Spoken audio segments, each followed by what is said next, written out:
There's a piece of your life you've probably been trying to outrun for years.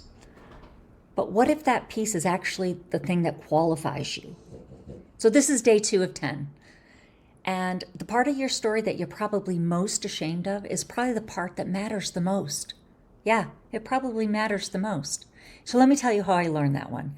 When I was in my early 20s, I was broke. I mean, really broke. I was working at a dry cleaner's and I was putting myself through school. Actually, I was the first one in my family to even go to college. And I had no reason to believe that my life was going to look any different than what I'd already seen. Nothing in my upbringing pointed me to believe that, hey, I'm going somewhere. It just didn't. It had been generations of this. I had come from where I came from right? I figured that's where I'd stay. And one night, as I'm turning the channel, because there was no remotes back then, but I was turning the channel. I had come in, it was late night, and there was a show, an infomercial actually, on PBS. And it was Wayne Dyer. Only then I didn't know who it was at the time. But he had said something. He was selling his program on cassette tapes, and he had said something that stuck with me. And it took me weeks to figure out who this guy was. But he had said, the wake doesn't steer the boat. The wake doesn't steer the boat. That was it. That was the whole thing. But that sentence changed my life forever. It really did. That was a pivotal moment in my life.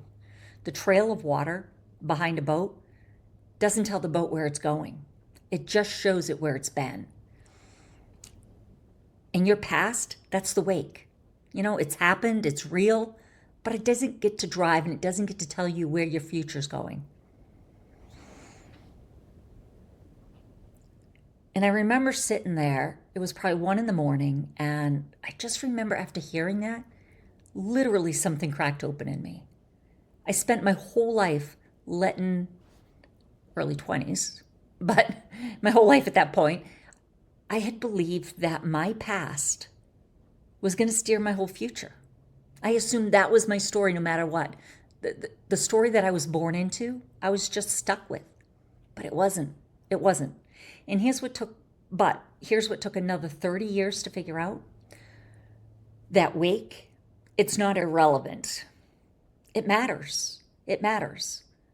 It isn't just something to leave behind. It's something that taught you how to read the water. Let me say that again.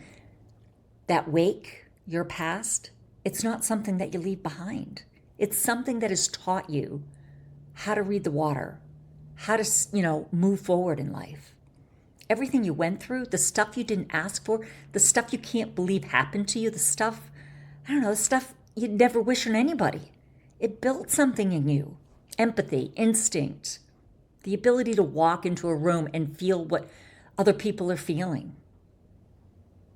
All of that, the kind of strength that doesn't crack, with a little bit of pressure. Because you've already been broken. You've already been broken. That's not something you learn in school. It's not something you learn, in corporate America. It's just not. You paid for it, though. You paid for it with, years of your life. But I think most of us are still walking around apologizing for the very thing that makes us irreplaceable. So that's what I want you to sit with today. What's the piece of your story that you've been treating like you wish you could outrun it? Or that you have to apologize for? Maybe just a stain on your past. What if that's the part you were chosen for? The part somebody else needs you to carry, right? Because they're drowning in the same water that you already learned how to swim in. I was told once, and this has always been stuck with me, you cannot help somebody out of a well if you haven't been down there yourself, right? So just think about that. Your past did not disqualify you. It actually qualifies you. So sit with it. That's day 2. Tomorrow, day 3, we're going to talk about worthiness and how you didn't lose it.